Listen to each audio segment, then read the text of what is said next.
the Fantasy Six-Pack Hour. With your hosts, Joe Bond and AJ Applegarth.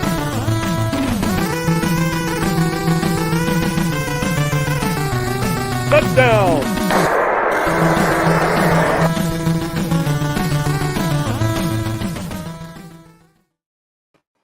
All right. Welcome to the Fantasy Six-Pack Hour. My name is Joe Bond, founder of FantasySixPack.net. With me, as usual, Mr. AJ Applegarth, wearing a funny hat. What's going on, man? It's a funny hat there. If you guys can't see it, it's a mini Eagles helmet. If he can move, oh, that's impressive. Was that your Pee Wee helmet? Yeah. Oh, I'm not going there. It's pretty impressive for a Pee Wee helmet, if I do say so myself. Oh, Mike, we're a whole minute and 14 seconds into the show. Family version. It's already over. All right, guys. So tonight we're going to be jumping into our fifth draft guide of the preseason. This time doing the NFC East. We got a couple of great guests here, but first, while you're here, hit that subscribe button, hit that like button, leave those comments, 5-star reviews, wherever you watch and listen. We appreciate it, and it goes a long way in helping us out. And of course, jump over to FantasySixPack.net/plans. Become an all-access member. You get access to the award-winning rankings with these big old trophies sitting behind me. That's where they came from. And then, of course, the draft cheat sheet, the projections, our Discord during the season. You get access to all of our in-depth articles and our Discord where you and our DFS stuff where you get pretty much with the DFS stuff with Dave Eddy, and then you will 100% win your money back in no time. Those guys are phenomenal. So what's going on, Albert? Glad you can join us today. And yeah, while we're still setting up leagues, there's still a lot of time. Make sure you go set your league up over at Fantrax. That's the place to play, guys. I love their new setup. They've got the draft board for you. It's all color schemed. It's really nice to follow. And I just set up my first college fantasy football league. I got to start throwing the invites out here to some of the folks. AJ, I already know you're in. I'm just throwing the invite out to you. I saw that you did it, and I was waiting to see the invite come through, and I've been busy. That's all right. That's all right. We'll get there. I'm excited. We still got time, but I do realize the college season starts earlier than the NFL season, so I got to get moving. But yeah, I'm looking forward to jumping over there playing college fantasy football. The only place to play college fantasy football, by the way. So that's where you got to go. Sign up for free, fantrax.com/fantasy6pack, and check that out. But without further ado, let's jump into the show and bring on our guests. First off, Mr. Evan Terrasciano from Fantasy Pros. What's going on, man? How you doing tonight? I'm well. Thank you very much for having me. I appreciate it. Yeah, man. Glad to have you on. And returning friend of the show, JJ Schultz. What's going on, man? How you doing? Doing pretty good, man. How are you guys? Doing well. Hanging That's in a there, good day to talk about the NFC East. I don't know if you guys heard any of the press quotes for the press conference from Jerry Jones today, but there were some wild ones, that's for sure. Still all in. Yes. What he's trying to say in so many words.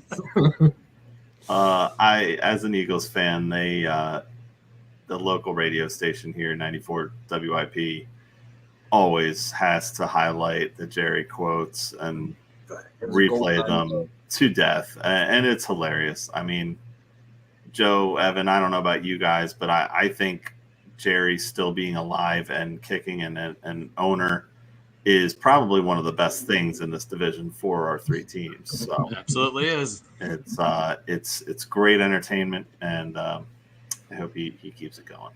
I mean, somehow he found a way to bring back Zeke, and he's going to find a way to somehow botch re-signing Parsons because he waited too long to sign Dak to an extension. Mm-hmm. And now all the other quarterbacks that are probably worse than him are getting paid. And so he's going to be like, now I need more. Good job.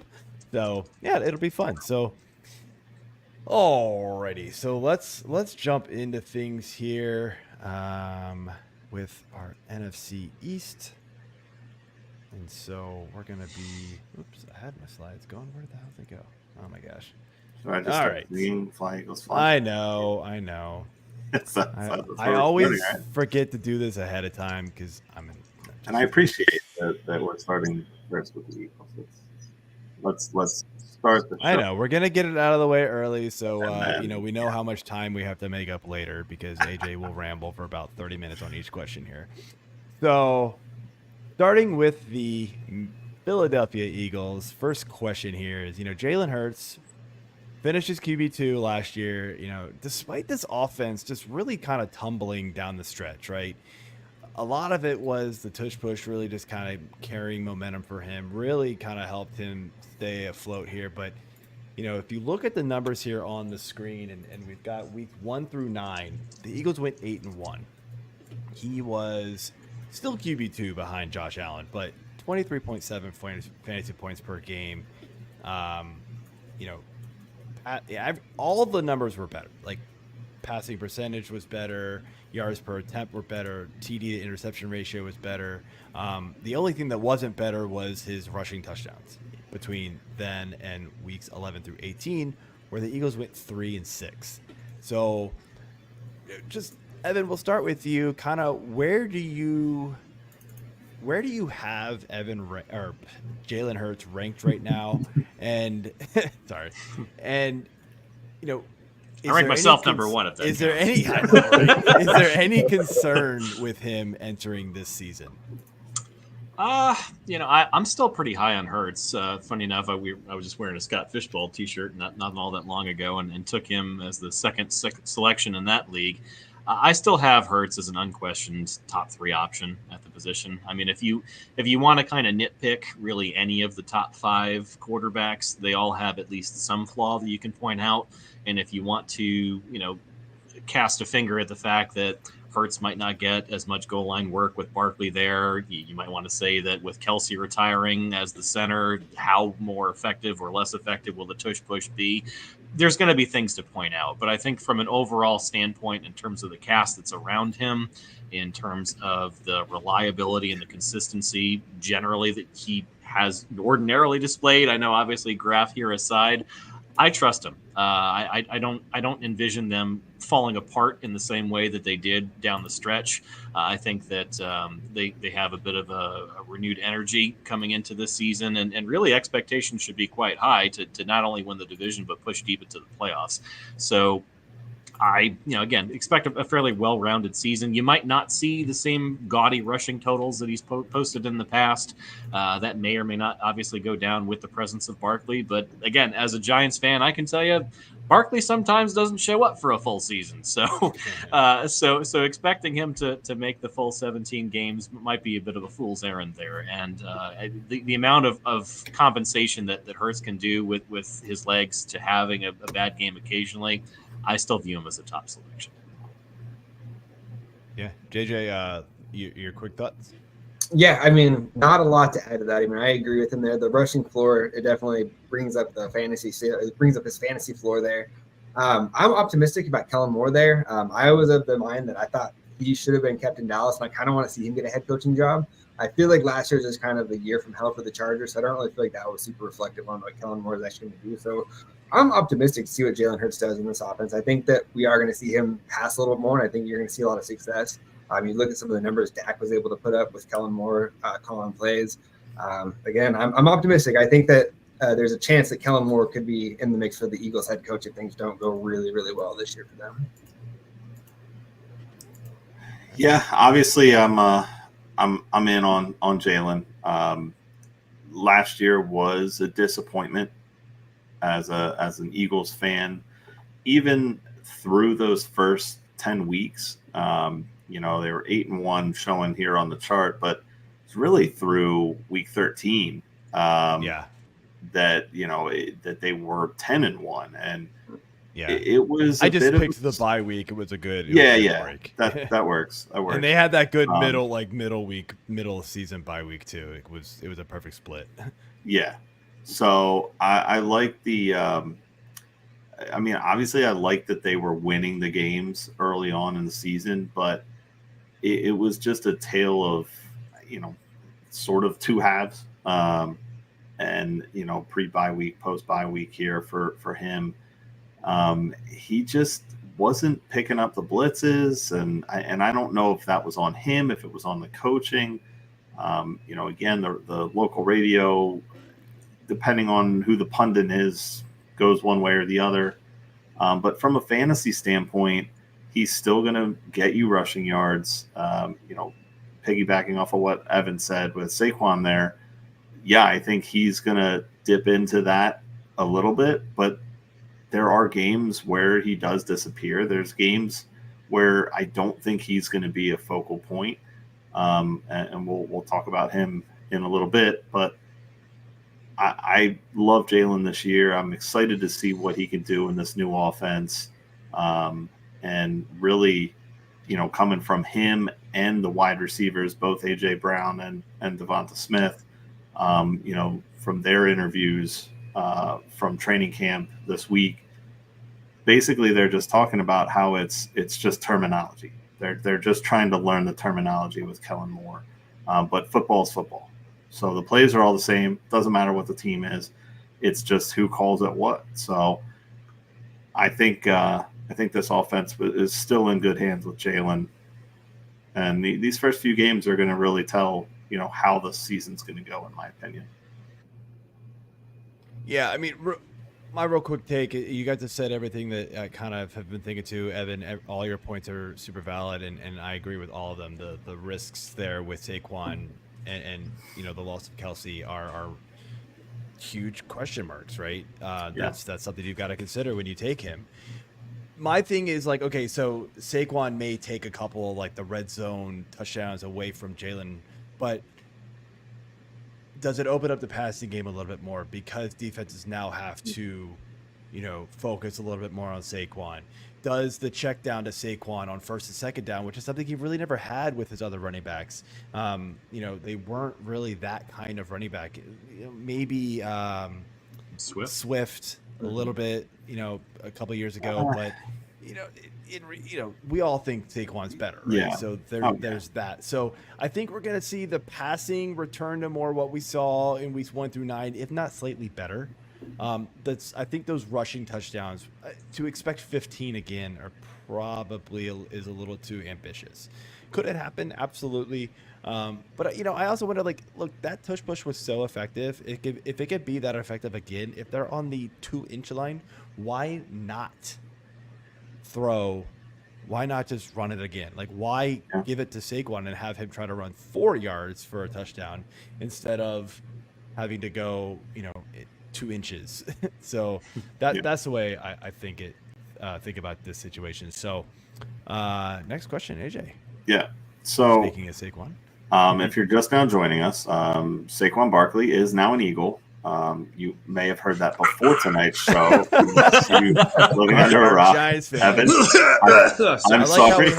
I am sorry if you are just now getting this news. Where's John? Yes, I heard it was exposed on Hard Knocks as well. They talked about it there. But so anyway, with Saquon, we kind of touched on him opening a little bit in this last question about Jalen. But with Saquon, JJ, we'll start with you. Are we looking at a possible RB1 finish for him, or are you worried about his ceiling because of these potential tush push plays that could hurt his overall touchdowns? Sure. I mean, I guess I'm worried in the sense that I don't necessarily think that RB1 overall is in his range of outcomes unless something crazy happens with Jalen Hurts. But I would be shocked if he plays 13 or more games and is in the top 12 running back. I would be pretty shocked running behind that offensive line, even without Kelsey. Just building off what they were able to do last year, just inserting Saquon in there for what Swift was able to do and just supercharge everything in that offense. I think he's going to catch more checkdowns than Hurts has thrown traditionally in the past just because they're going to scheme that up a little bit in Kellen Moore's offense. So, no, I think that he's probably one of the best bets if you're saying you put down $100 for who's going to have a top 12 season. Assuming he stays healthy, I think Saquon's right there with Derrick Henry probably right at the top of the league. Yeah. All right. Evan, thoughts on your not so favorite running back anymore. The face of the franchise on the rival team. From having watched plenty of Saquon over the course of the years, I think it's one of those. There's a wide range of outcomes that you could potentially get from him, ranging all the way from RB1 to a lost season due to injury, and you never want to bank on one side or the other, and you always want to pick some sort of a middle ground. But I think it's important, especially for Eagles fans, to keep in mind what Saquon does and why he does what he does. Going back to the last point, something that Saquon has not traditionally done well and is not really known for is as an inside runner. He's not a guy that's going to take these inside runs all the time. He's going to consistently try to bounce runs outside because, historically he hasn't had enough faith in his offensive line to create those gaps and holes for him. He's going to benefit, obviously, from having that now in Philly, but seeing how that transition goes, I think is something to definitely keep an eye on. But this is also a player that has averaged 4 yards a carry or less in 3 of the last 4 seasons, even when he's been semi-healthy or healthy. So keep that in mind. He's a boomer bust explosive type player, kind of what you guys had with Swift. I don't think that there's a large disparity there. He's obviously a great receiving threat out of the backfield, and he can turn something into nothing, as few backs can. But soft tissue injuries will plague him. He'll try to play through them, certainly, and tough them out. But it's something that when I try to bank a full projected season, I can't ever say he's going to play really 16 or 17 games. I'd probably bank him for 14 or 15. And that's just due to the kind of player he is and the history that he has. So do I think that when he's out there and 100% healthy, he has RB1 upside and he can finish as the top 5-10 back? Absolutely. I think he's going to present an alternative option for Hurts to exploit around the red zone, especially, and he's going to be your main feature throughout the course of the game. But just keep in mind of what he is, and if he gets stuffed with a handful of inside carries, don't be surprised to see him try to continue to bounce stuff outside. Yeah. I mean, that is kind of my worry with him. And again, I think he's a phenomenal player. I was really excited when we brought Swift in, hometown guy, that sort of a deal. And, obviously he was kind of playing for his contract, but I just felt like the Eagles underutilized him for what he is. In the vacuum, obviously Saquon is a better back in my opinion, but he offers a lot more, especially in the blitz pickup. I think that's going to be a huge factor this year for Jalen, and allowing him to kind of pick these blitzes up and then, shoot out to the side and be that safety net for these dump off passes. So I think in a half PPR and PPR leagues, he's going to help you there with that. But again, I do just have a little hesitation because of these games where he could come into the game and it's like, hey, well, you're not our focal point today. We got to get Goddard involved, or we're AJ Brown's bitching on the sidelines again. We need to throw him the ball. So there's a lot of talent on this team. There's a lot of mouths to feed though, and from a fantasy standpoint, that always worries me.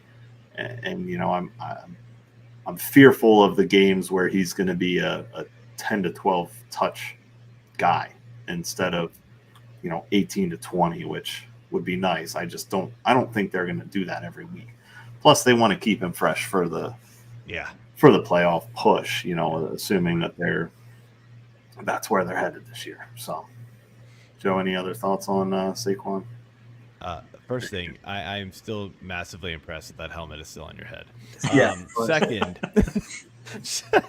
almost lost it there with that little head nod. Sorry, jinxed it. Second, everything you guys said is right on. The only thing I'll say in positive light for him is the biggest thing outside of the yards per carry that has plagued him, and granted with a better offensive line, or at least that's assumed, right? That should increase. So should the touchdowns. His scoring potential outside of a couple of seasons with the Giants has not been great. So I think in this offense, we're assuming he gets a lot of touches inside the 5-yard line when they get there. That we're going to see a lot more touchdowns from Saquon than we typically could rely on in the past. And so that's where I think kind of his safety net comes from. Makes him a little bit more safer of a pick than before with the Giants. So let's move over here to the receivers. And look, we know AJ Brown's the clear number one on this team. Kind of struggled to come out of the gate last year, kind of chirped and then got his, right? It was the AJ Brown show the rest of the way. The Eagles, though, still have a very good number 2 in Devonta Smith. And so we've seen kind of ups and downs from him throughout his career and kind of game by game with him, right? He puts stretches together where it's like, oh, he's awesome. And then he puts stretches together where he just takes a massive backseat to AJ Brown. And so had a little bit of an overall down year last season, less targets, less receptions, less yards, same touchdowns. Evan, what's your thought for Smith this year? Do we have a little bit of a bounce back in him from his current and his ADP right now is about wide receiver 22, so pretty solid value. Yeah. Well, I mean, something funny enough, I had this conversation with our colleague over at Fantasy Pros, Andrew Erickson. You kind of alluded to the Eagles' late season collapse, and in one of his notes for AJ Brown, funny enough, was that from week 11, when things started to turn downhill moving forward for the rest of the season, Smith actually outscored Brown during that entire stretch. Mm-hmm. So you can tell that the team wanted to make an effort, obviously, to get him involved. AJ's obviously touched on, there's a lot of mouths to feed. That's going to be the detriment of teams like this, that have all-star talent across the board. Whose week is it going to be to shine? So I think that any of the players, whether it's Goddard, Brown, Saquon, or otherwise, consistency is going to be a tricky thing to predict. In terms of total numbers at the end of the year, would it surprise me if Smith surpassed what he had last year? No, not at all. I think that the team would actually do well to probably have a little bit, stronger distribution of the targets towards Smith. And for what Smith does, I think he actually exceeds at doing that. The Eagles, like we said, have just an embarrassment of riches. So they can have Brown run deep. They can have Smith run a little bit shorter than that. You can have Goddard go short, and you can have Barkley as the checkoff, and that works just fine. I think that Smith, given the talent, will constantly face that, second-tier cornerback, and he can really abuse them up and down the field. For him, he struggled sometimes with concentration drops, I think is something that's been kind of something that I've kept an eye on with him in the past. But as long as he's being fed the targets and his mind's right, it wouldn't surprise me at all to see him surpass the finish that he had last year. And I think where he's being drafted right now it's a little lower than I would be taking him, and where I have him personally ranked. I know ECR has him a little bit lower than that, but I think that he's in for a little bit of a bounce back. JJ? Yeah, I agree with you. Playing in that Kellen Moore offense, like I mentioned, if you go back to the 2021 season when they had Amari Cooper and CeeDee Lamb there, those two alone combined for 224 targets, throwing another 104 for Dalton Schultz, and then Michael Gallup actually had 62 in just 8 games started. So there's going to be plenty of targets to go around there for Devonta Smith. I think that last year is going to be kind of his floor for what you see for the next few seasons, assuming he stays healthy, because he did kind of get banged up a little bit at the end of last season.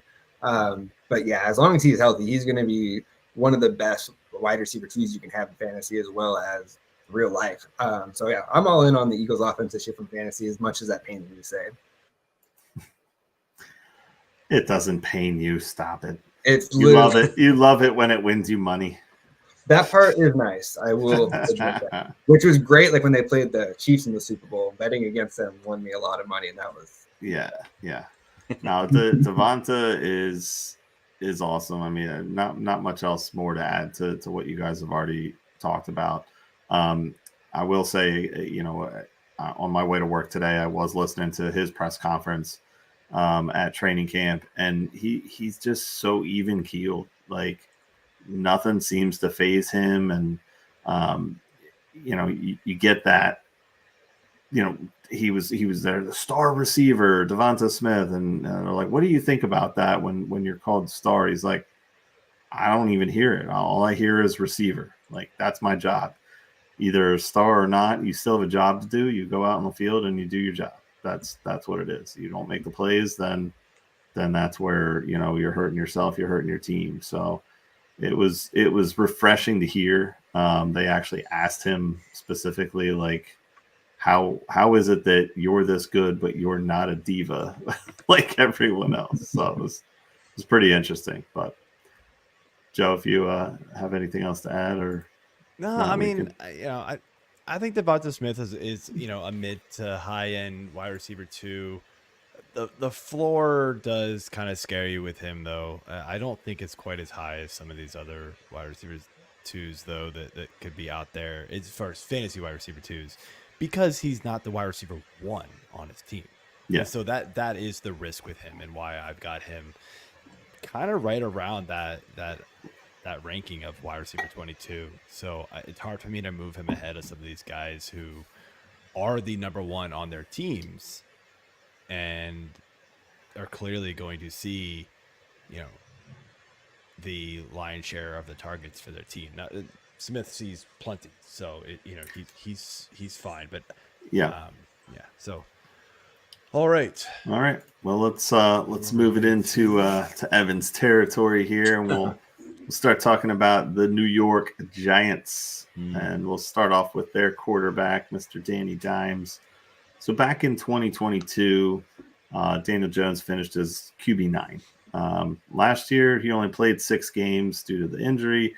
Obviously, with that, he finished QB 45. JJ, do you think we're expecting a bounce back to a top 12 finish if he can remain healthy? I'm not. I mean, if I'm just being honest, I think there's a good chance that we see Drew Lock at some point this year. I just am not a believer in Daniel Jones. So much of his value in the year that he had his big breakout with 15 touchdown passes was on the ground. That's 700 yards and 7 touchdowns there. Intrigued to see how he comes back after this knee injury, if he can still move like that. If he even loses a half a step, I think that can be a huge detriment from a fantasy perspective. You know, adding Malik Nabers there, that's good. Gives him like one real option for like the first time in a while. But I don't know. I'm fading him. I don't have him anywhere in like any redraft leagues and dynasty. Like I said, I'm getting some Drew Lock for cheap just to maybe get a few games of production. So I mean, maybe it's just the Cowboys fan in me, but yeah, I'm pretty much all the way out on Daniel Jones for fantasy. All right, Evan, what do you think about Danny this year? I think you guys definitely started off on the right track. I wouldn't pencil him as a top 10 option, but would it necessarily surprise me if he finished just outside of QB1 territory? No, it wouldn't. And I think that the critics have rightly understood that there's a lot of flaws in Daniel Jones's game. Early in his career, obviously, he had struggles with fumbles. He had struggles with interceptions. He had struggles with his decision-making and how quick that could progress through the reads compared to what he was used to. And there are many things you can fault Daniel Jones for. One thing is not for lack of effort on his part or lack of trying or lack to become a better quarterback. Yeah. Throughout the course of his career, he has constantly improved his completion percentage. He has constantly cut down on the number of turnovers that plagued him earlier in the year. And as they alluded to in Hard Knocks, it's also incredibly difficult to be a successful quarterback in the NFL when you average less than like 2 seconds to throw before you're getting murdered play after play after play after play. And, you know, it's when Shane was saying, I don't even think Patrick Mahomes could throw behind this line. I would agree with that. No. It's difficult to be successful. The additions that they made, I do believe will make a difference as long as everyone stays healthy. Now, of course, if you give that caveat in the NFL of as long as everyone stays healthy, it's a big if. The Giants, even with the additions that they made, are still somewhat thin along the offensive line. If Runyon were to go down at right guard, if Illuminor, who already suffered the bruised ribs in camps thanks to Dexter Lawrence running into him, were to miss any time and they had to rely back on Evan Neal, if Stinney goes down at left guard, I think they could be obviously in trouble again. That said, if the Giants' offensive line is able to gel throughout the course of training camp, and if they are able to improve and gain these snaps and have any sort of chemistry, I think it's going to be a major boon for Daniel Jones throwing the ball. I don't think he's going to get close to 700 rushing yards again. Coming off the torn ACL, it would surprise me if he's anywhere over 400 or 500. And that was a gigantic part of the part that played with his QB9 finish. However, one thing that has me incredibly optimistic with him, more so than other Giants fans, is he is a very good one-read passer. Like if you simply say to him, look, Wan'Dale is just going to go in and out. You just got to hit him real quick. Boom. You can do that. And one thing that Nabers excels at is creating separation off the line. So when you don't necessarily have to rely on an over-the-hill Darren Waller, and then you have these two quick twitch guys that you can stick either way, and getting better offensive help up front, and then you could just throw to Hyatt deep if you want to, who's faster than 99% of the players in the league. I think you have something for the very first time, really, since he's been a quarterback. You're going to hurt with the loss of Barkley. However, Singletary is also a pretty good pass blocker. I'm pretty bullish on the team as a whole this year. I don't think they're going to necessarily, become the next Houston Texans, but it wouldn't surprise me to see Daniel Jones finish in that, let's say, quarterback 15 to 17 territory instead. Okay. I think it's a fair explanation for it. I mean, the one thing that we know Daniel Jones can definitely do is run, and part of that, like you said, is because he's had no time to throw. He kind of has to run some of the time, but he's been very good with that. And from a fantasy standpoint, obviously you like to see that. But I think it's definitely key for this line to have to stay healthy, or get a little deeper for him to really be able to take advantage of his throwing lanes and get these options going. But I agree. I'm picturing him more in this, kind of 14, 15 to 18 range or so. Joe? Yeah. I mean, I said it the year after he was getting drafted like top 10 because he finished with the 7 touchdowns and the 700 rushing yards. I was like, there is no way I am drafting a quarterback that high who can't throw for more than 15 touchdowns in a season. There's just no chance. He hasn't done it since his rookie year, and I know he's been banged up, so that is obviously a factor. But yeah, still, like I kind of chuckle at the projections because the projections actually have him for 16.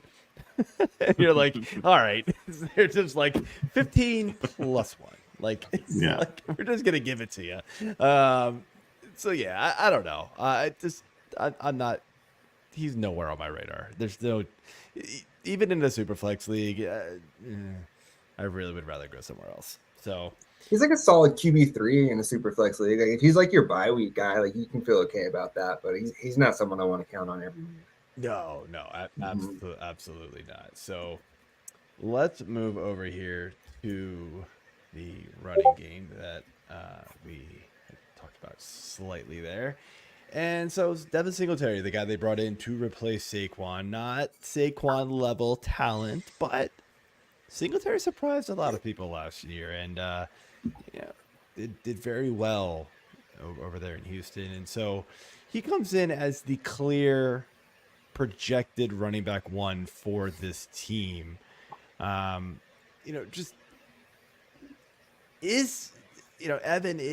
is Singletary going to be like this far and away like the running back 1 on this team, or is there any chance that Tyrone Tracy or Eric Gray or maybe we're forgetting about somebody else on this list gives him any run for his money and is some sort of threat to his workload? I think that in the first handful of weeks of the year, it wouldn't surprise me to see Singletary get the overwhelming number of carries for this team. The rapport and the chemistry, obviously, historically, that he's had with Dable it is a major boon. He already knows the offense inside and out, and that's been well publicized. I think that going in, that gives him an extreme leg up.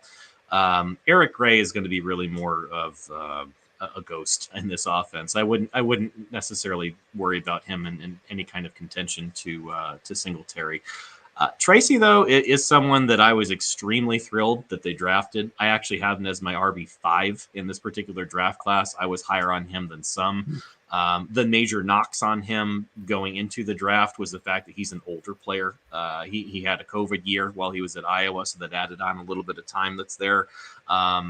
However, when you think about his overall skill set and upside, the fact that he transitioned from being a wide receiver to a running back, and even just during the extremely limited time that he had over there at Purdue, the success that he had is extreme. Again, he averaged over 6 yards per carry against some pretty stiff competition that they played against.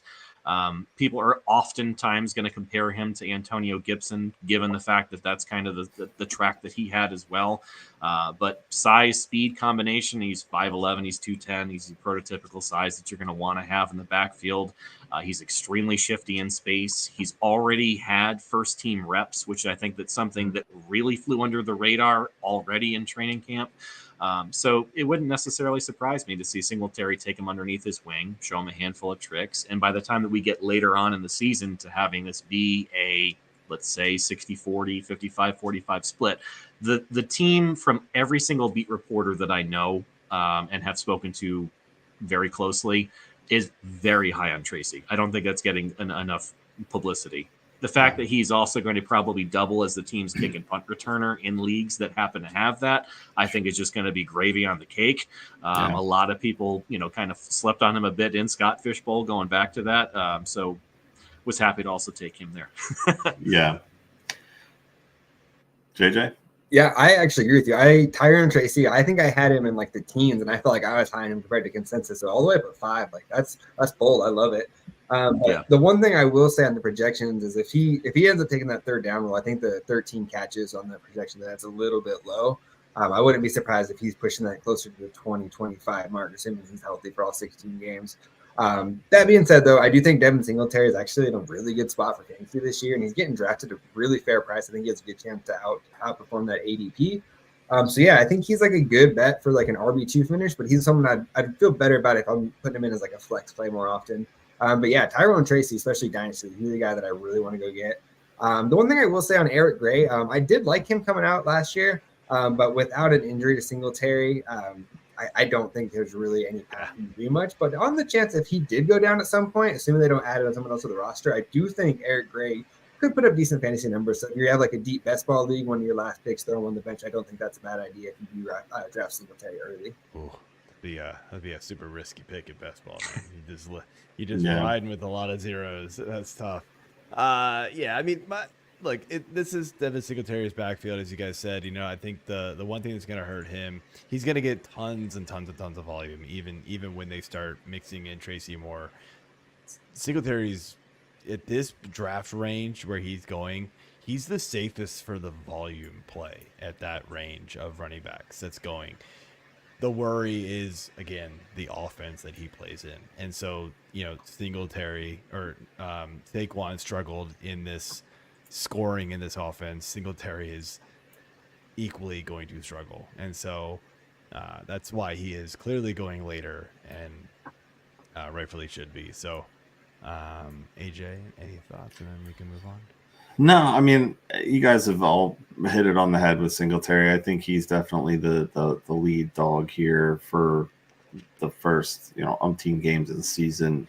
I also like Tracy and his upside, especially from a dynasty standpoint, and maybe even a best ball. Like if something happens, I think he could get some of these games, and just kind of go off on them. Maybe it's something not quite the level of an Achan, but I could see him, plowing through and getting some big, fantasy worthy games. And, it might be something where he's a low cost guy in a DFS in a week, and you just need a plug in, save some money and get him, and it could pay off for you.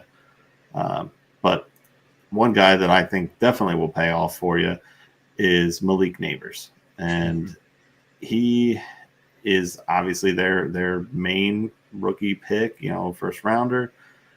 He's currently going as wide receiver 20 right now, so that puts him at about pick 402. I mean, what are we doing with him though, JJ? Where are you at with Nabers? So For redraft at that cost, I'm probably not going to have a lot of shit.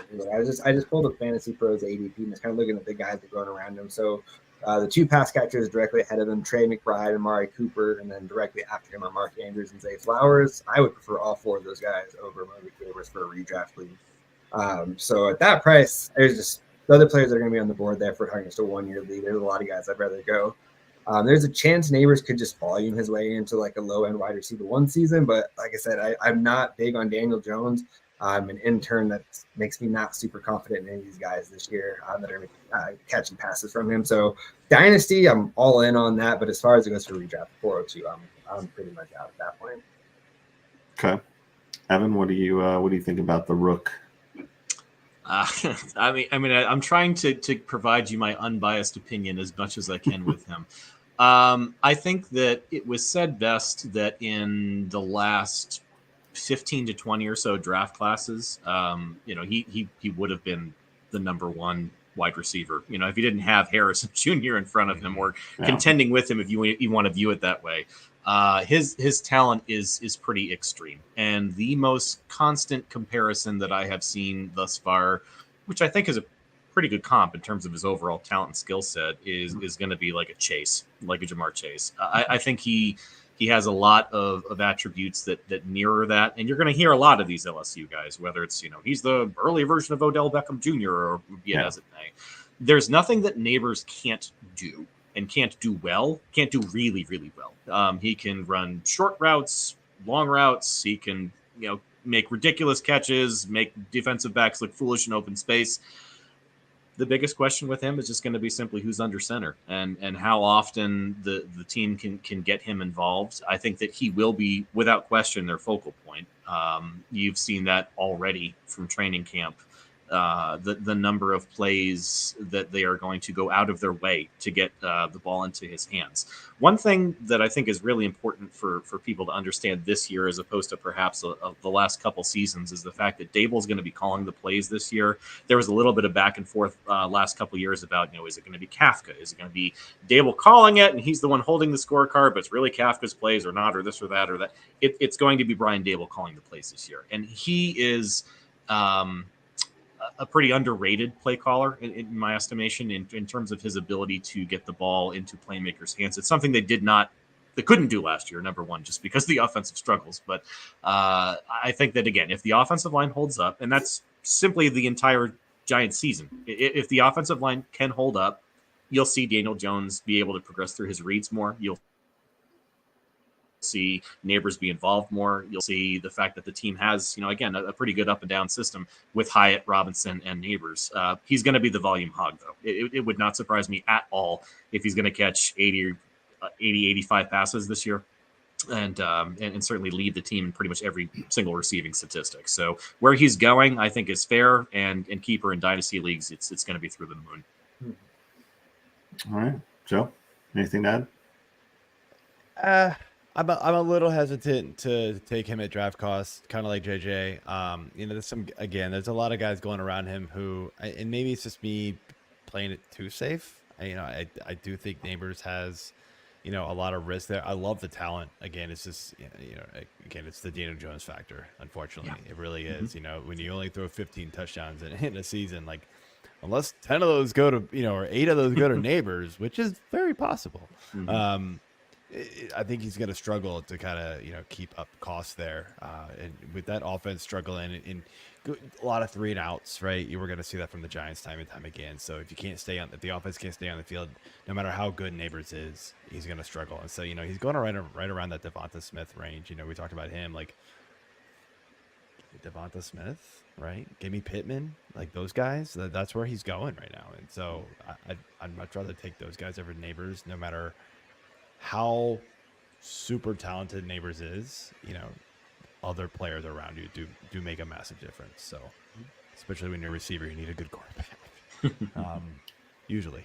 So yeah, I think that's it's a fair point. And even though he will be the number one on this team, all signs pointing to that, at least, we don't know exactly what his floor is. Whereas a guy like Devonta or Pittman, like you said, Joe, we know what that floor is. We know what we're getting.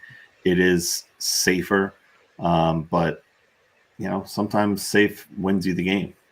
So that's what you need in fantasy too. Yep. So, all right. Well, that wraps up our talk on the G-men, and it is time to go JJ style and talk about the Dallas Cowboys. Joe? Yeah, defending divisional champion Dallas Cowboys. Yeah, for now. All right. So we will start here with the quarterback that probably should have been paid quite a while ago, Mr. Dak Prescott. Look, he's now got 2 QB3 finishes or higher in his career. Is he underrated? Not getting the draft, he's not being drafted as like a QB3, even a top 5 guy. And you got to wonder why. I don't have him ranked that high. There's a lot of guys ahead of him who I still would rather have because he doesn't run. And I think that has a big factor in it, right? And then, of course, Mahomes. But Evan, let's get your take on, what kind of expectations you've got for Dak this year coming off that overall great season last year. Yeah. It's difficult for me to envision a repeat as QB3. However, if you draft him as your quarterback 1 and you'd be satisfied with a top 8 finish, I think that's certainly well within the cards. When you have the top 5 quarterbacks, especially for fantasy purposes, which is what we're talking about here, all of them generally will be able to add yards rushing, and Dak is not going to add a bevy of rushing yards like a Lamar Jackson or a Josh Allen. The list goes on and on and on. He's not going to do that. So the strength is going to have to be then on his arm. To expect a repeat season like CeeDee Lamb ended up having, or to think that there's going to be enough options really other than Lamb, which they don't really have the dearth of depth there at wide receiver that they've had in the past. I think it's kind of a one-trick pony, plus the fact that you don't really have really a solidified ground game behind him is going to be major question marks for me. I think that if you ended up having a stronger game behind him that could offer a little bit more 50-50 variety in play action or reliance upon the pass, I think that would be a benefit. I like Rico Dowdle an awful lot, and I know that Ezekiel Elliott's a wonderful pass blocking back, but he's obviously a ghost of himself in terms of rushing ability. So I think when you have limited options to throw the ball to outside of Lamb, I think that when you don't really have the ability to move the ball on the ground as much and you are more or less reliant upon Prescott, it's going to be a volume-based play. And if you're comfortable with that, great. I don't think that I could draft him as a top 5 quarterback, but again, 5 to 8 is kind of the range that I pencil him in right now. And I'd be comfortable with him reaching that as long as he stays healthy. Yeah, I agree. Actually, that 5 to 12 range is probably more likely where he ends up. It's going to take a lot to have another top 3 season. The optimist in me, if I'm laying out the case of how he could do it, though, the running game behind him, he is going to have to throw a ton, most likely. Yep. And the one thing that he has been outside of the year where he broke his hand and came back like a month later, he's done a pretty good job of taking care of the ball. He doesn't throw a lot of interceptions outside of the one random year where he led the league in interceptions. So I don't know. I think he's pretty safe to finish in that top 8 range, but yeah, top 3, a lot would have to go right. He'd have to probably steal some of those touchdowns at the goal line, which again, Zeke and Dowdle are the only guys there. So maybe he does get that up to 3, 4, or 5. He takes a few of them at the goal line and he gets a little bit extra there. But no, I would be taking the under on QB3, but I am expecting a lot of fantasy production because he's going to have to do so much of the offense. I don't know if you guys saw his press conference today, but that sounds like a man that is very confident in where he's at, what he's going to do, and how much money he's going to make in the future. He basically said, I would love to know who he was looking at on the sideline, but he kind of paused and then said, whatever, I'm going to say it. Basically said that all the great quarterbacks he watched growing up played for multiple teams, so it's not something to fear. He basically just to keep his eyes focused on what's in front of him right now. And I would love to know who he looked at on the sideline before he said it. But it's just like that is a man that knows. Even if he gets cut and is not on the roster next year, Dallas is on the hook for $40 million. So, that is a man that is very secure, and I think he's going to come out and he's going to be playing really good football this year. Yeah, I mean, the one thing I'll say is, like, look, the 2 years he did finish that high, he threw for 37 and 36 touchdowns. He was well on the way to getting very close to that in the year he got hurt, throwing 23. So, like, he's right in that, territory every single year. So, and that's what it's going to take because he doesn't run. He's going to have to pass for like upper 30s, lower 40 number of touchdowns. Like we even saw it though, like last year. Mahomes, right? Mahomes is always going top 3, top 4 quarterbacks, right? Because it's Pat Mahomes and he's awesome. He could do great things. He went from what QB1, QB2, passing for an absurd amount of touchdowns to dropping off last year, and he was QB, I think he was QB8 overall or whatever it was. Like, just he fell off because he only threw for 27 touchdowns because he doesn't run like some of these other guys do. So when you're a pocket passer now and you can't use your legs as much, it takes a lot more for you to make a difference and climb the ranks in fantasy. I agree with everything put out there. He's definitely a solid QB1 for your fantasy teams. He always performs. He puts up yards. He puts up touchdowns, and he doesn't turn the ball over that much. So that's basically the recipe for success with fantasy quarterback. And I think it's a mistake for Dallas to not want to pay him. But they've put themselves in a bad spot with having their 3 best players needing big paydays. So it'll be interesting to see how it comes out. And I think at this point, he seems confident enough in himself that he doesn't care if he's in Dallas. He's still going to succeed. And there's plenty of teams every year looking for the consistency that a Dak Prescott can bring to you and your team. So, but yeah, we talked a little bit about this running game or lack thereof. I guess, if we want to highlight here, we've got old man Zeke and we've got Rico Dowdle. Obviously there's somewhere there's got to be value to be had here. Zeke's ADP is sitting down at running back 39. So the end of the 10th round.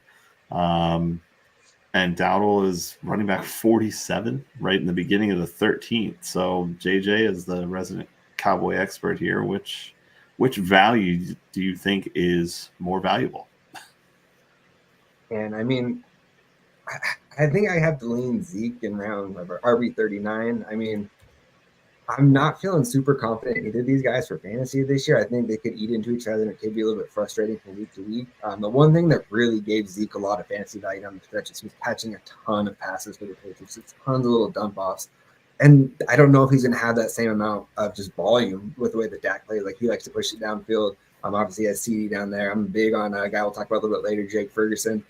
So I don't know if there's going to be enough of that short little dump-off volume there. The one thing Zeke has going for him is familiarity with playing with Dak. Obviously, they came in the league together. So if I'm taking a swing on it, like, I'm okay grabbing Zeke in round 10, but it's one of those that one of the few situations I actually do want to handcuff, and the few times I'll grab Rico Dowdle because somebody could finish as an RB2 there. It's just, I think it could be a little frustrating week to week if they're both healthy, trying to figure out who that's going to be. All right, Eric, what do you think about this backfield? Me? Yeah, I'm Evan. Evan. That's okay. I was like, I've been thinking this all off season, so we'll see. We'll see. You think the Disbanded Brothers said they still thinks they bring in another running back before the season starts. Wouldn't surprise me at all. Wouldn't surprise me at all. They need to, honestly. Yeah. To see like a Fournette compliment would just be maddening in my mind. Yeah, I think it's going to be an extremely frustrating backfield, really, no matter how you want to hash it for fantasy purposes, because the roles that they're going to have to start with and the things that they are best at, if they kind of remain locked into that, it's going to drive you nuts. Ezekiel Elliott, he's a better pass blocker. You're not going to see him, necessarily come off the field for certain downs in favor of that, but he's a ghost of himself.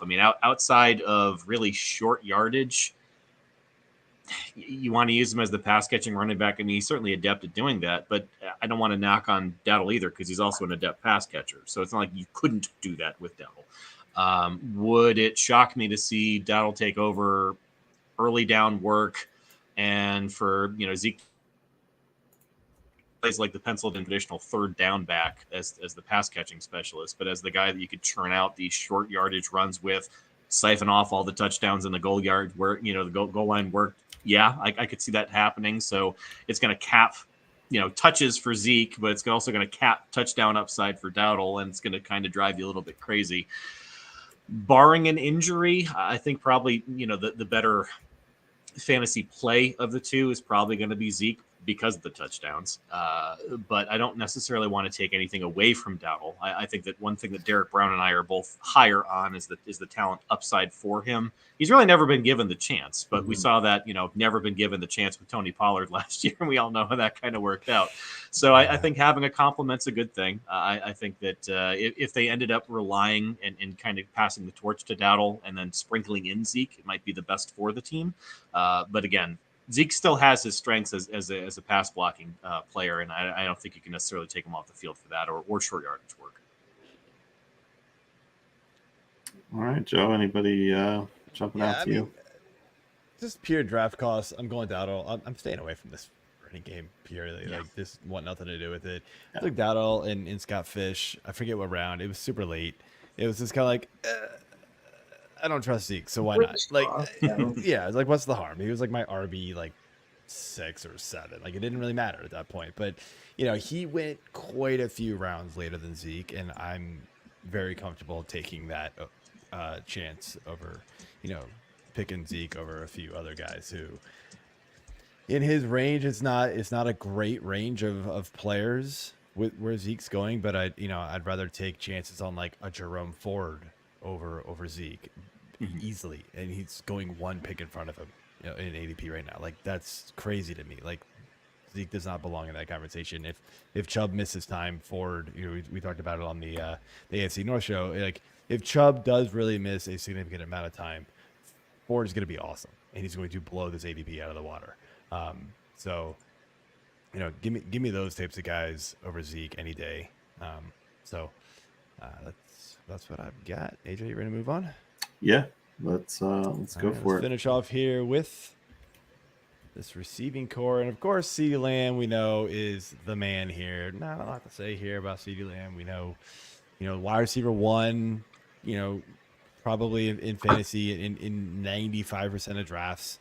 But it's really the question of who is Dak Prescott's number 2 here. And so we got Brandin Cooks, Jalen Tolbert there. Looking over at tight ends, we got Jake Ferguson, Luke Shoemaker. Evan, where are you going here as far as your number 2 pass catcher here? The number 2 pass catcher is going to more or less mimic last year for me. I wouldn't surprise me to see Ferguson continue to finish with more targets than Cooks. Cooks is the more explosive option, certainly, of the two. But I think that Dak Prescott's history tends to suggest that he is extremely happy just dumping things down to the tight end when things get into be a pickle. And Ferguson's an adept pass catcher. And he, I don't want to call him Jason Witten light, but I mean, for the routes that he runs and the distance that he runs and the security blanket that he provides, I think you can be perfectly comfortable with that. Lamb's going to continue to dominate targets really no matter what. I think that's the easiest thing to predict more or less in fantasy football. Cooks is what he is. I think he's a nice compliment. He's a nice number 2, and on a lot of different offenses, he would command a higher target share. But when you have someone that's as talented and that can do everything that Lamb can do, you don't necessarily need a Cooks. And you did allude to it before. I think that we've touched on the weakness of the ground game there's going to be an uptick in targets really no matter what here, in my opinion. So if you want to predict both Cooks and Ferguson kind of competing and kind of being neck and neck for that 2 overall, sure. But in terms of fantasy, I think that Ferguson is a great player to target after that initial crop of, let's say, 7 tight ends that traditionally go off the board. He's definitely an upside play, and I think you can get him for a pretty absurd cost at the moment.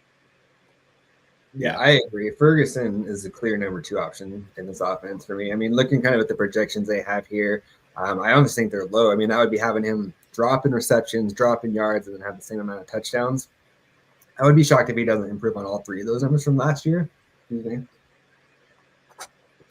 Sorry about that. I would be surprised if he doesn't improve on all three of those numbers this year. Just another year with Dak. They didn't really add anybody else to come in and take targets. Every single video you see of Ferguson, he just seems like one of those dudes you want to be around. Like, he just loves football. He's a good locker room guy. He loves being in Dallas. So I don't know. I think he's going to have a big year this year. I think he's going to be a kind of a sneaky pick for a top 5 tight end. The one thing I will say, if you're looking for some optimism on Brandin Cooks, the more familiar he got in the offense, it seemed like he got a little bit better as the season went on. I think he had 5 or more targets in 5 of the final 7 regular season games. So a little bit better to close out the year. But yeah, if you're looking for the number 2 option here, it's Ferguson, and I'm buying it cost. And I think he's going to shatter that ADP, honestly. Yeah. So, I agree. I mean, I think Ferguson is definitely someone I was hoping to get in Scott Fish, and he went right before I had a chance to grab him. I don't hate the idea of getting Cooks, especially at his cost. But I just don't think he's going to be the guy this year. I think, I did like that point, JJ, about the later season, like where he kind of came on a little bit stronger. And, that paid off for me in a few leagues and some best ball. But I think Ferguson's definitely the pick here. Yeah, I mean, Ferguson's my overall number 2. The one thing I would say, as far as some interesting stats that I just looked up here, I was looking at red zone because I was thinking in my head Ferguson is like a great red zone threat. Cooks caught 6 red zone touchdowns last year. That's insane to me. He had 6 receptions and 6 touchdowns in the red zone inside the 10-yard line. Wow. Okay. So apparently Cooks is somebody that they really look to in the red zone. He can, whatever routes that they got him running, he's the guy. So that's just something else to consider. And he's going super cheap in drafts. It's just Ferguson, if he's going to play that number 2 role as a pass catcher, going as tight end 9 right now, roughly, that's phenomenal value. And if I miss on the top, 3, 4, 5 guys at tight end, Ferguson is clearly one of my targets later in the draft. So yeah, great option there to have. That's the thing that we were talking about too with Dak. He's going to be throwing 35 plus touchdowns, so they've got to go somewhere. And Ceedee's going to get his double digits, but there's plenty more to go around to both Cooks and Ferguson. But I think overall, again, I still like the Ferguson call, but it's close for me. So, all right, well, that wraps us up for the Dirty Dallas Cowboys, and we will move on to the Washington football team, now known as the Commanders. I mean, saved something for last. I didn't make the schedule. I don't know if it's this was Mike the plan. best, I knew what he but was doing.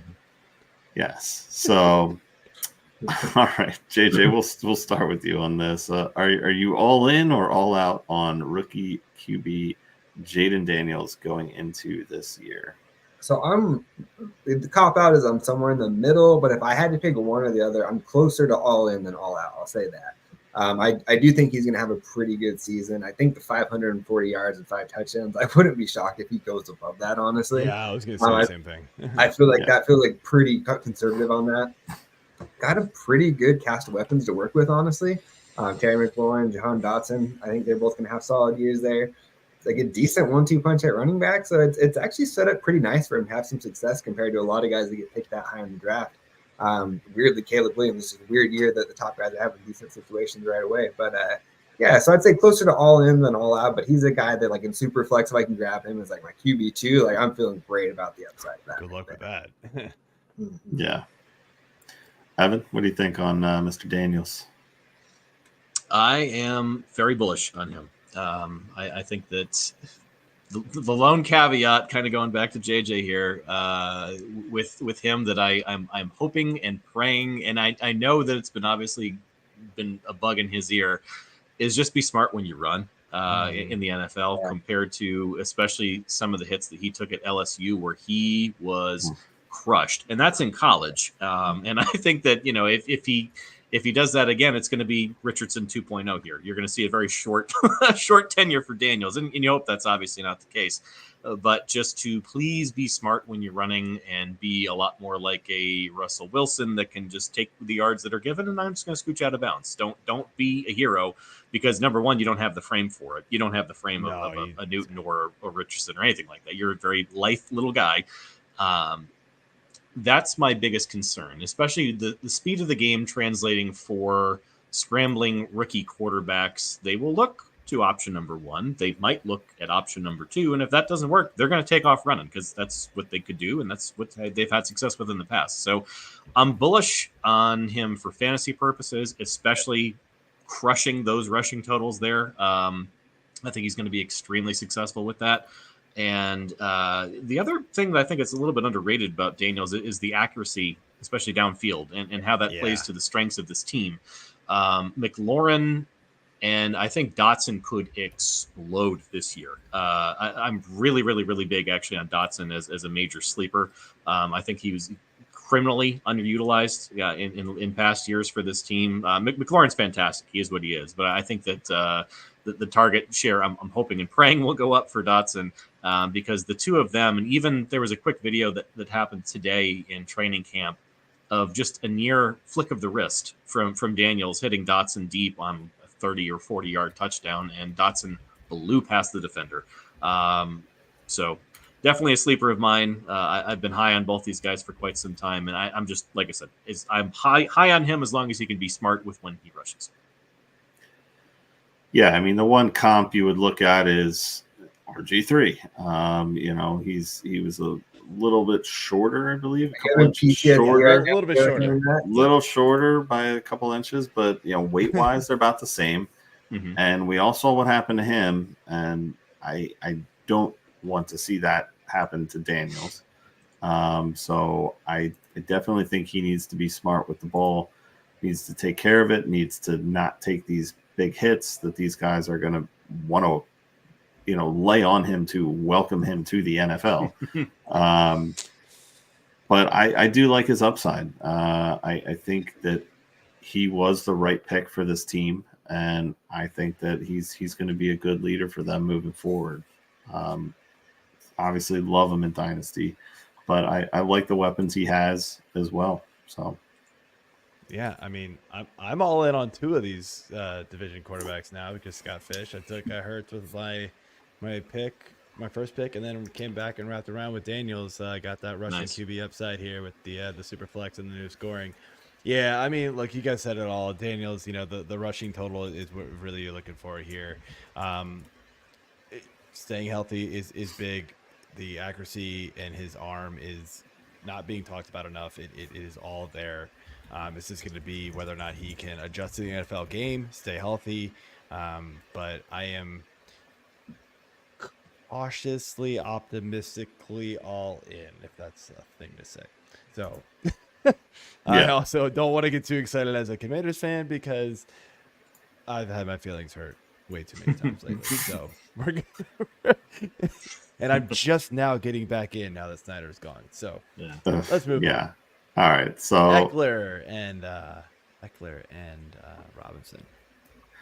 Oh, AJ, you taking this one now? Well, no, we were gonna switch the questions around, but go for it. You started I saw it. you changed the names on me. Minus. No, we're good. Let's just keep it the way it was. So Austin Ekeler and Brian Robinson. Look, they brought in Ekeler. No more Antonio Gibson. Brian Robinson is good, not great. Ekeler obviously took a massive step backwards in his career last year. Who do you kind of see as being the guy for fantasy for this team, Evan? Because I'll be honest, I am flip-flopping big time with this one. Yeah, this is another slightly muddied backfield that I think will, we kind of know what they're successful at. Robinson's going to be more of the short yardage power running style back, and Eckler's is the more adept pass catcher of the two. But one thing that I think is important to note, not only with the success of Ekeler last year compared to other seasons, is the fact that he's been outright vocal saying, I don't want nearly as many touches as I've been given in the past. I'm perfectly okay stepping back and taking a back seat. And if you want to sprinkle me in and use me when you want to use me, that's fine. But I don't need to be the lead back anymore. And it almost sounds like he doesn't want that role. So to me, Robinson is going to be the larger touch share of the two. I think you guys outlined it in your notes there perfectly. In terms of PPR leagues, yeah, I mean, Eckler's still going to catch his fair number of passes, but you don't want to poo-poo necessarily on Robinson either, because he caught 36 passes last year, so he can do that as well. But again, short yardage, goal line work, it's going to go to Robinson, and I think that's going to probably make him, a flex play. Obviously, in most weeks, a bye week RB2, something around that range. Eckler's still an interesting player. I don't think he's necessarily going to fade and right out of the sunset quite yet, but I do expect certainly Washington to handle him with kind of gloves at this point, and to reduce the workload that he's seen in prior years. And although he'll be a pass catching specialist, he'll be like a Alvin Kamara super duper light. He'll that's what he's going to be used for, and that's his role. Yeah, no, it makes sense. JJ. Yeah, this is one of those backfields where you kind of look at it and you're like, ooh, but I kind of want a little bit of each of those guys at those prices, just to sprinkle on a few rosters there. I feel like this is kind of like the better version of like what the Dallas backfield is going to be here, but it's like both guys are a lot more talented, honestly. So like going in like the RB30 range, like I think they're both honestly probably good investments at that price. I don't know that either one has like an RB1 upside in their finish. Is that like range of outcomes without an injury, one or the other. It's like it's messy, man. But yeah, at cost, I'm okay investing. Yeah, I just looking at these guys, back to back like that. And looking at the guys around them, you got a couple picks ahead of Ekeler. You're looking at like a Zach Moss, Javonte Williams, Jalen Warren. Right between them, you got Singletary, who we already talked about. But then afterwards, you're looking at Tajay Spears, Gus Edwards, Zeke, who we talked about, and some other, not as proven guys. So I like the upside that Robinson can bring here, especially way ahead of all those other guys. Like, it's almost like here's the line in the sand as Robinson. Then all the rest of these guys, you're just either picking up scraps or waiting. So, I almost feel like Robinson's kind of the last of the, decent options really, that what you're going to get. Like, I feel like his floor is well known enough. And I think he's going to flourish this year as well. Yeah, I think it's very shocking to me that in half PPR, Evan, I know you said, and I agree with you 100%, Eckler's the guy you want in PPR, right? Yeah. Half PPR, I'm probably leaning Robinson. Mm-hmm. Eckler's actually going ahead of Robinson in ADP right now in half PPR leagues. Yeah. Not by a lot, but he's still going ahead. And I think that's just name value maybe still at this point. And so I wonder if it'll change, but when as we get closer to the season, I feel like more casual players play. So I don't think that's going to swap, honestly. I would really be shocked unless we get a lot of camp and, preseason games. It's obviously Robinson is the go-to guy and things start shifting and a lot of talk. But I think it seems like Ekeler is going to be more expensive. And so give me all the Robinson shares I can take if I had to pick one of the two. So, All right, AJ, finish it up. All right, let's move into the receivers here, finish these guys up, and we are looking at maybe not only one, but two breakouts for post-hype sleepers and Mr. Terry Sausage Egg McLaurin or Jahan Dotson. I mean, McLaurin could be considered a post-hype sleeper at this point, honestly, but JJ, where are you at with these two? Yeah, I bought the dip hard on Terry McLaurin this offseason, big time before the draft happened, and I'm glad I did because I wouldn't have got those same deals done after they added Jayden Daniels. So yeah, I think, like we mentioned earlier, I think both these guys are going to have big years. Their skill set matches up well with what Jayden Daniels can do, pushing the ball downfield. So yeah, I'm liking both of these guys here. I think they're both going to outperform their ADP. Evan mentioned it earlier. Jahan Dotson throughout his career has just been so weirdly used and not consistent. It's hard to get in a rhythm when you're getting just kind of use that sporadically. I think that changes this year. So yeah, I'm a little bit optimistic on this offense. It's a weird year to be a Cowboys fan and just be like, oh man, all these teams around me are actually kind of this year. Like I hate it. Evan, what do you think? Ditto. I think I alluded to my love of Dotson before and how criminally underutilized he was at the behest of the team, somewhat insisting that they wanted to get the ball into the hand of Curtis Samuel. Look, McLaurin's a fantastic player. I mean, he's had 4,000 plus yard seasons in a row. I don't think him having an 1,100 to 1,200 yard season this year is necessarily going to be a surprise to anyone. He's done things like that. Yeah. Although I will say that if you can think of that, okay, well, yeah, he's gonna get 1,000 plus yards and he's gonna be successful for where he's being drafted right now. When you look at the guys he's currently going around and just thinking about those projections versus the projections of the guys that are around him, you're like, well, why is he not at least a little bit higher up, and why are people a little not more bullish around him? I think McLaurin's going to succeed. I think he's going to do well. I think he'll exceed expectations for projections on a lot of boards right now. But for me, pound for pound, Dotson as a late round flyer, I think is really going to surprise some folks. Again, we've already seen this chemistry starting to build in camp between the two of them. In terms of being a red zone threat, kind of like what we talked about with Cowboys. Funny enough, when you think about Cooks, oh hey, he's a red zone guy. Even though the other guy's going to command a large share of the targets, you can kind of allude to that here. But it wouldn't necessarily surprise me to see Dotson end up catching closer to 65, 70 passes, closer to 800 something yards, and really be in contention for the lead in touchdowns. Again, considering the number of targets that are ousted thanks to Samuel, they don't really, have just this big draw. I think he's just a big threat in the red zone. It's been horribly underused, and I think you can really key in on that.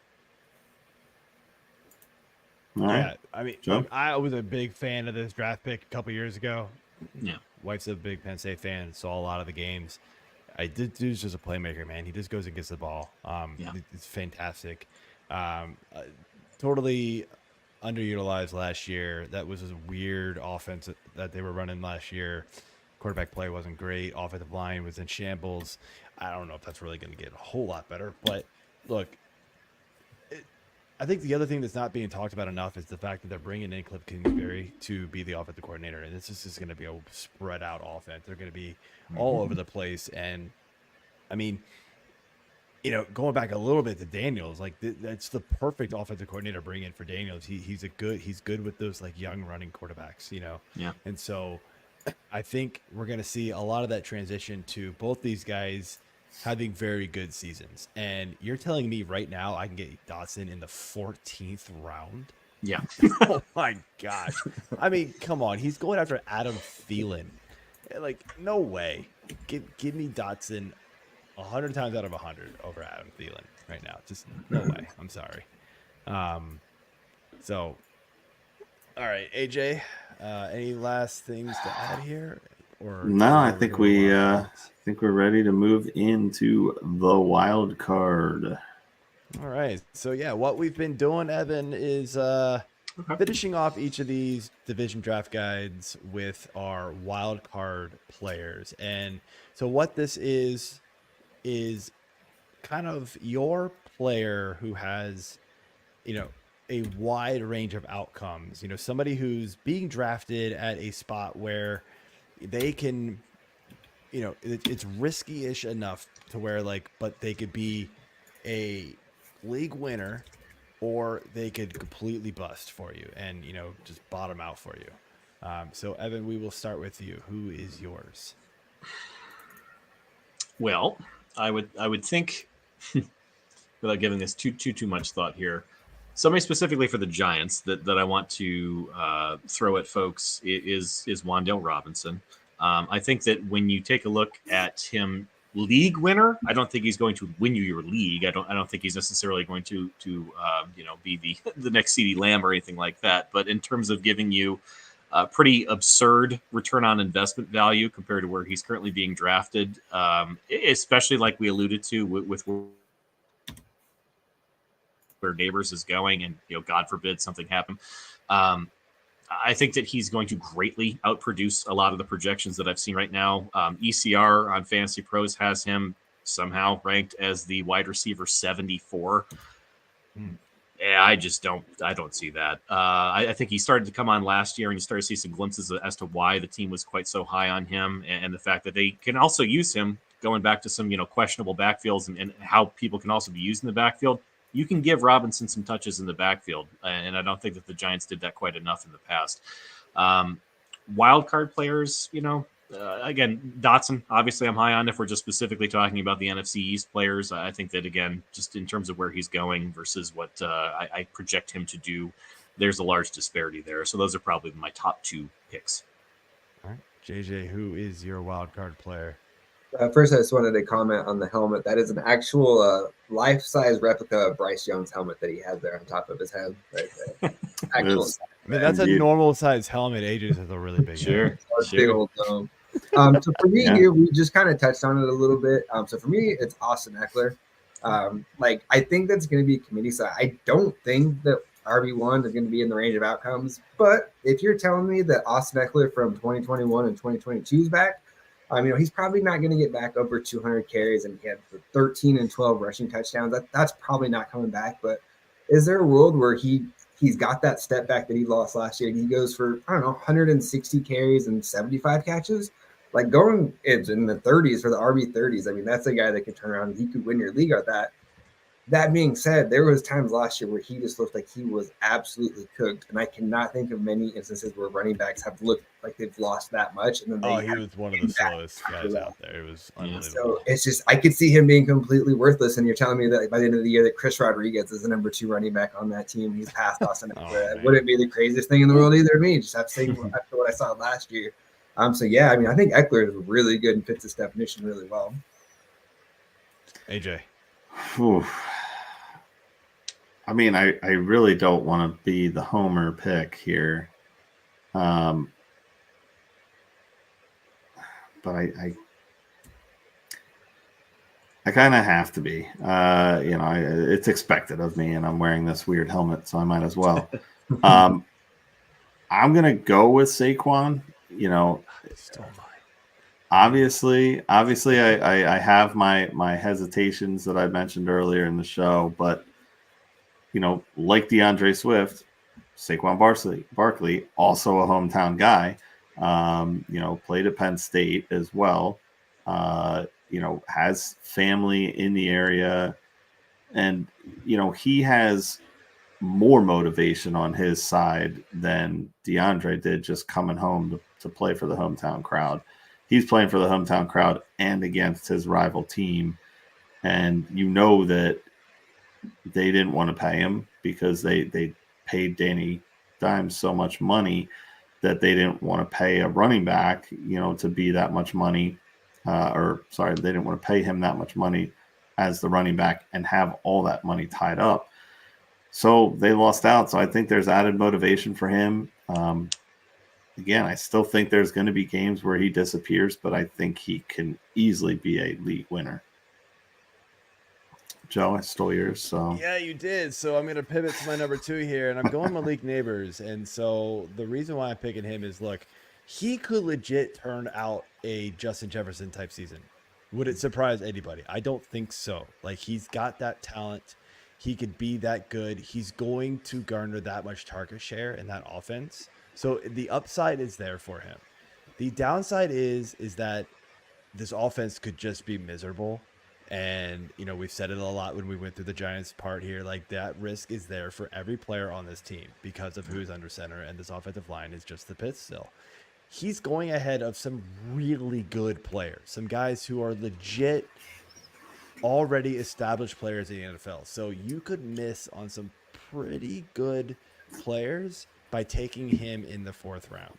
And so Nabers can really burn you early. The draft cost that you're having to, spend on him right now is pretty high.